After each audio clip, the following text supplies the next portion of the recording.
welcome to Jenny's Muse. This is a show that I've been doing for maybe 4 or 5 months, and every month is different. It's whatever I feel like doing that kind of interests me. And this particular month, I thought it would be really fun to have some poetry. And I thought that these particular poets would be great because one of them is very funny, and I'm going to introduce him in a moment. And the other one is very, how should I put it? Kind of sensuous, and she tells it like it is, and I love that. And sometimes poetry is a little esoteric for me, but these two poets are very just out there, and you can kind of grab onto it, and you'll probably have some laughs. So if you're wondering where you're going to be able to see this show, it is, of course, on SATV, and I thank them very much for hosting this. Yes. They do a great job. And so it is, of course, on their channel. It will also be on YouTube, and there's a website for this particular show called jennysmuse.com, and all of the shows are on there, and they're on there all the time, so you can see them if you miss it. And you can also get some more information about the particular poets I'm going to introduce Terry Cook on the guitar, and Donato on the drums. And they're doing some improvisational music, which I think should be interesting. So, first of all, I will introduce Rob Dinsmore, who I met years and years ago when he was my yoga teacher. And but Rob is also a writer, and he's been a technical writer, but he has been a comedy writer, and he lived in New York, and he used to write for Chucklehead, he used to write for Nickelodeon, and he was in a comedy troupe called Chucklehead for a long time, and he wrote a very funny book on it called Tales of the Troupe, and he's written some other very interesting novels that you might want to read. He can tell you more about those, and so I think you're going to enjoy his kind of animal raps that he'll be doing. And come on out here. And I have Felice Kozler.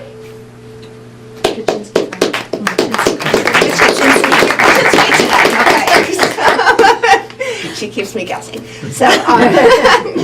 So, and I've known Felice for years also, and she's a wonderful poet and writer, and Felice is a teacher, and she brings this to her students, and she inspires them, and she's been published in a lot of publications and around the Boston area, and I think you'll enjoy both of them very much. So right now, Rob is going to start, and I'm going to come here for a bit, and let's go. Wanted to get in costume here. People who know me know that I've always lived vicariously through my pets, especially my cats. And so I bring you the heroic ballad of Bongo and the Three Cats. Bongo patrolled the neighborhood about the best that he could. He truly was the baddest cat who lived in the neighborhood. One day I took Bongo down the street to the vet, 2 blocks away, about as close as a local vet could get. During the visit, the vet said, "You best come here." He said, "There's something big growing inside of your cat's ear." He sent me down to Waltham, to a vet who's good with a knife. He told me that this is the man who could save my dear Bongo's life. The Waltham vet took a flashlight and looked inside Bongo's ear. He said, "Bongo needs surgery, so why don't you leave him here?" So I left my dear cat Bongo to stay at the vet overnight. The thought of losing my Bongo, it filled me with absolute fright. While I was waiting with fingers crossed, sitting at home all alone, 3 cats from the hood crowded my backyard, making themselves at home. The 3 of them were as big as dogs, scarred up and looking mean. They had to be some of the scariest cats that I had ever seen. The biggest one was black as pitch, the smallest one all gray. The middle one was a tabby, and I think all three were strays. When the surgery was over, the surgeon gave me a call. He said, "You come pick up your cat now. He's going to be okay after all." When I came to pick up my bongo, he had this cone on his head. It was clear and made of plastic and splattered with drops where he bled. I locked him up in the guest room. Even though he's an outdoor cat, I'd stop in every once in a while and then I would give him a pat. I'd lie there reading to him and I'd let him lie on my chest. And that was the only way Bongo could get himself any rest. Bongo got his strength back just a little bit every day. I finally took the cone off and decided he was okay. Once he had his strength back, he began to howl at the door. When I finally let him out, he purred like a power mower. He climbed up on my Saturn, and all afternoon he sat. He looked around the neighborhood to see if he could spot other cats. When I looked out the window again, Bongo had gone away, and I didn't see my dear Bongo again for the rest of that Saturday. That Saturday night was so noisy, it woke up the neighborhood. The wails were so truly horrific, I knew there'd be plenty of blood. When I saw my dear Bongo again, it was the middle of the night.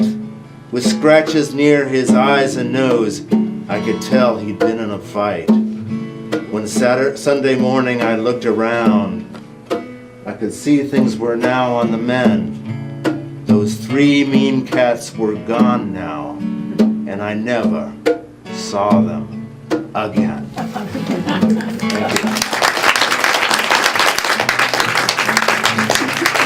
This first poem is about my time spent in West Virginia on my farm with my wonderful cow named Naomi, a brown Swiss, and other people in this as well. She's a people. It's called Naomi. In late fall, I went to buy a gallon of fresh cow's milk to nourish my baby due in spring. I bought a cow instead, and Naomi arrived in a big old truck just 3 days later.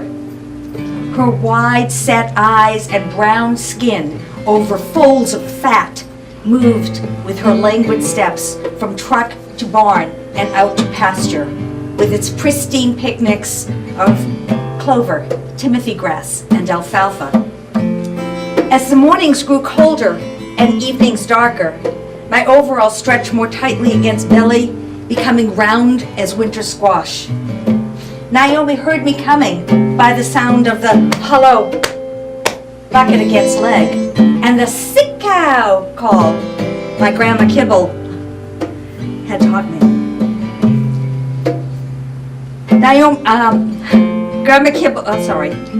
Twice a day, Naomi ambled from pasture to milking stall, with streams of her milk zinged into the stainless steel bucket and steamed in the cold air. As my fingers would caress her satiny udder for the last drops of milk, I often tarried, my face nestled into Naomi's warm folds of thigh meeting belly, breathing in scents of flesh and cream and sweet hay, while in stillness my baby moved within. On the first day of spring, my son was born. From eyes to feet, I saw his father as I nestled into new warm flesh, breathing in sweet baby scent, while I gave my own milk, just as Naomi had taught me. But even Grandma Kibble up the road could not have predicted the changes that popped up like unbidden weeds. As frequently as fireflies against a hot night, his anger flashed. I learned to accept its predictability. I had a son to consider, and soon a daughter, and then another. His zings shattered the silence of my depleted bucket. He set barbs like fencing. I sort through the vignettes until they disappear, like the memories I'd hoped to make, the ones that still find me in early morning sleep, evanescent as dew misting from Naomi's pasture as the sun comes out. Thank you.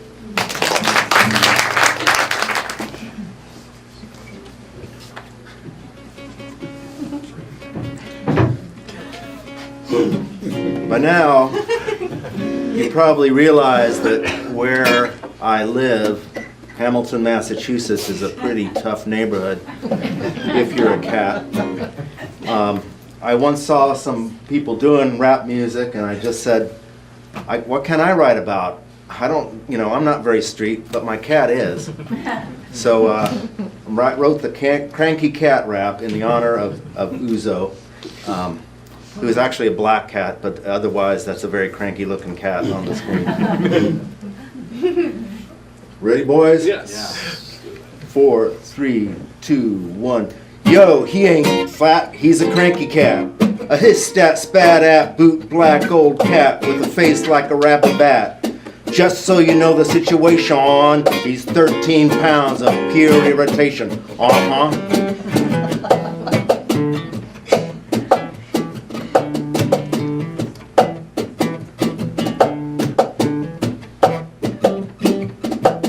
Them mother cats, they dissing you, they scratching you, and they hissing you.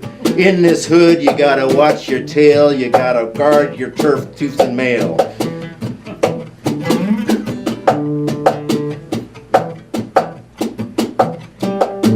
You be one bad buck, you give them other cats some bad luck. They cross your path, my pet, you send them straight to the vet.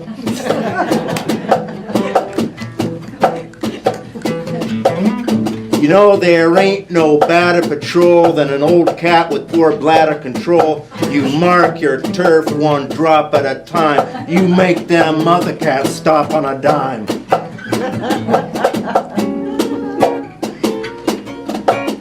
Yo, he ain't fat, he's a cranky cat. A hiss-stat, spat-at, boot black old cat with a face like a rabid bat.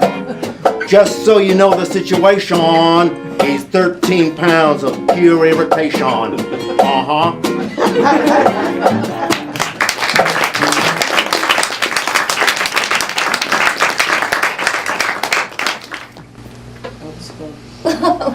right.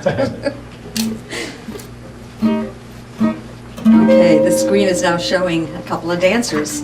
How appropriate, because this next poem is called A Dancer. This poem was written during a happier time in my life, in my attempt to reinvent myself. A dancer. Give me dance. Give me full tilt and gypsy abandon. Turn me inward, tight against you, and then fling me to the end of taut fingers. The mandolin turns my cotton skirts to silk on the night breeze. Like red wine in the cup you carry, I move from side to beside and linger as a taste on your tongue that trills in anticipation of the last dance.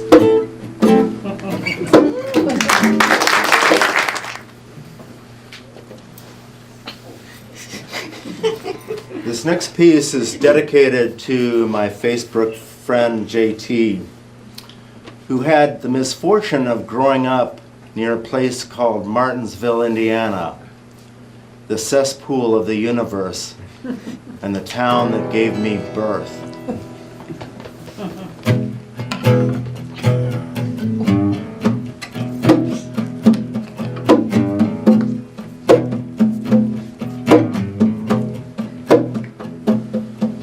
One driver showed up and opened his door, but this one was followed by a half dozen more. 32 dogs, 32 dogs. The car in the front, one guy got out, and then my old man went out there to shout. 32 dogs, 32 dogs. We did nothing to them but raises a factor to small town, small-minded hillbilly crackers. 32 dogs, 32 dogs. One of the crackers as big as a moose got out of his pickup dangling a noose. 32 dogs, 32 dogs. My sister just sobbed, but I ran to the closet. I pulled out our 12 gauge, proceeded to cock it. 32 dogs, 32 dogs. That one summer day, it sure was a hot one. I covered my dad from the porch with a shotgun. 32 dogs, 32 dogs. The half dozen cars, they showed up like minnows, but our 32 dogs barked at their windows. 32 dogs, 32 dogs, 32 dogs all wanting to play, including my favorite, my own Cassius Clay. 32 dogs, 32 dogs. One guy got out, a guy with long bangs. George Washington Carver showed him his fangs. 32 dogs, 32 dogs. One of this mob, a toothless old fellow, got a serious growl from my black lab fellow. But 32 dogs, 32 dogs. Surrounded by dogs, my dad's not alone. He said to them all, "You all go home." 32 dogs, 32 dogs. With 32 dogs keeping them all at bay, the 20 half dozen cars, they all went away. 32 dogs, 32 dogs. They showed up in their cars that one hot summer day, but our 32 dogs scared them away.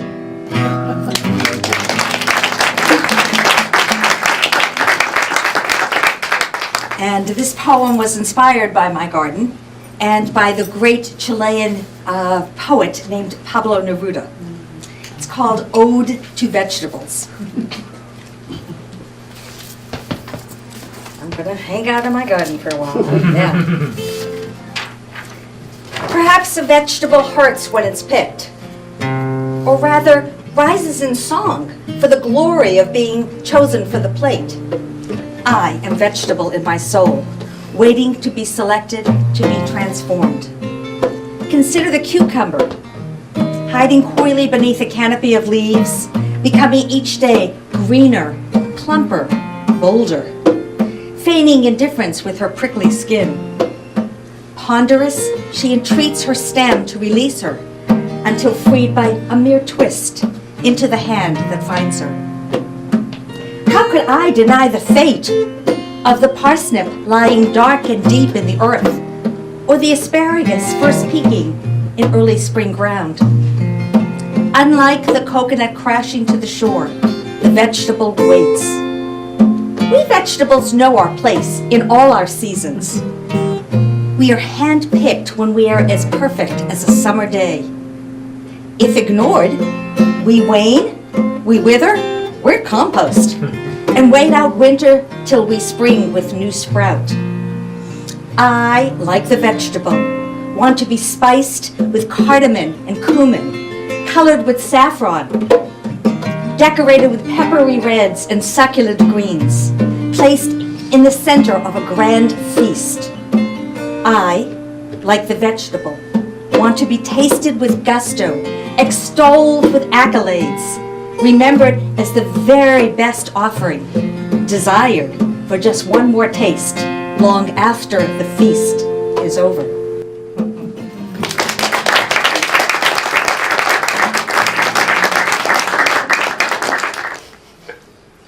Costume is everything.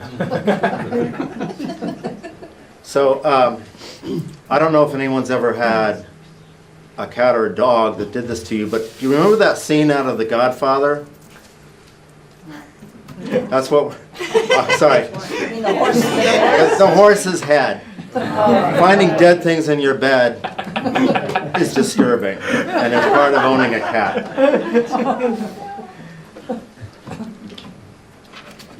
I start this one, right?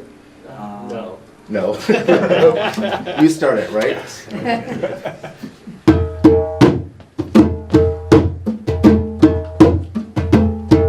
My head is filled with scenes of dread, 'cause Bongo's bringing back the dead. I've developed deep depression witnessing this grim procession. A bird is dead inside my bed, disemboweled beside my head. Nothing turns my blood to ice like baby mice with missing eyes. Tiny birds with broken legs, tiny nests with broken eggs. Furry squirrels with chewed up tails, big fat slugs and little snails. chewed up moles with bloody germs, squirmy worms with squirmy germs. Solemn owls with solemn scowls, crows, canaries, other fowl. Look, my fish tanks, former guppies, carcasses of little puppies. Slimy snakes in mortal shakes. Stop it now, for goodness sakes. Did you hear what I just said? Stop that bringing back the dead.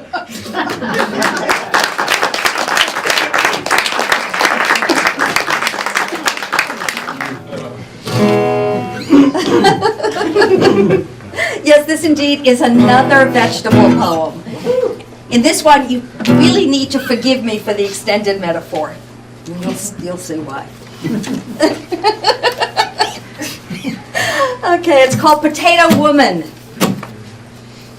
Preparing a baked potato is like making love to a woman with deep secrets. You know, her mysterious dark earth, the place full of life teeming, quiet as winter. Still with promise. She might have been missed in the digging, left without hope until spring, alone and cold like an abandoned house. She is coaxed to the morning, washed clean, held for evening, warmed in the very heart of a home. Her scent filling the air like breath, her softening, her heat rising, mystery still locked within. The first thrust, piercing through skin, steamy the opening, slick yellow butter placed within her folds, salt crystals falling like tears upon her surface, the mashing, the moistening to a texture of cream. Toppings like holiday decorations season her, tickle her from the inside out. Yes, it is time she be taken, tasted, joined at last, like winter to spring.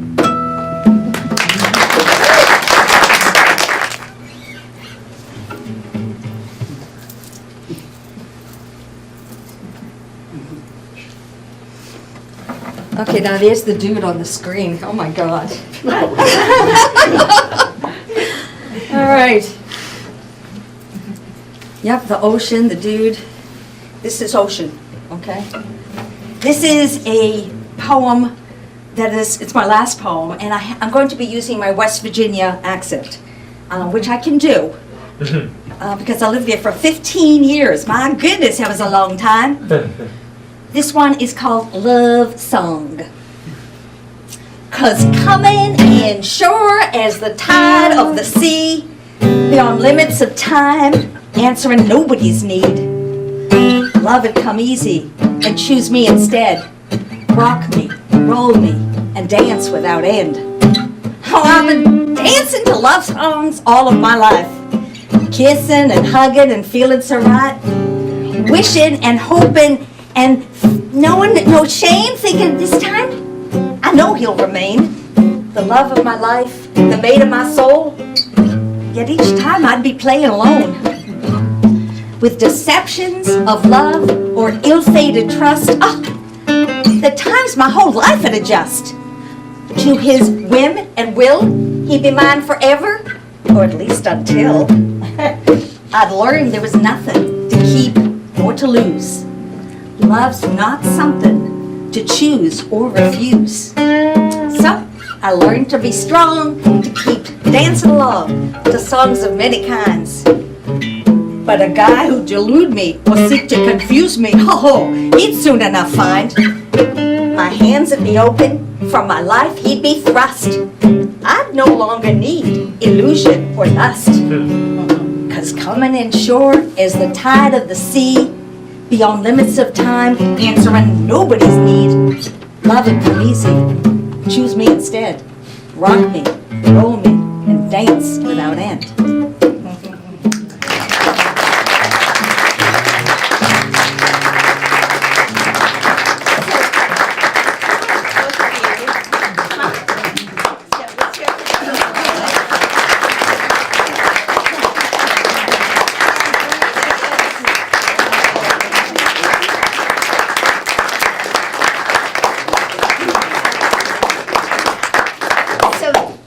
for coming to the show.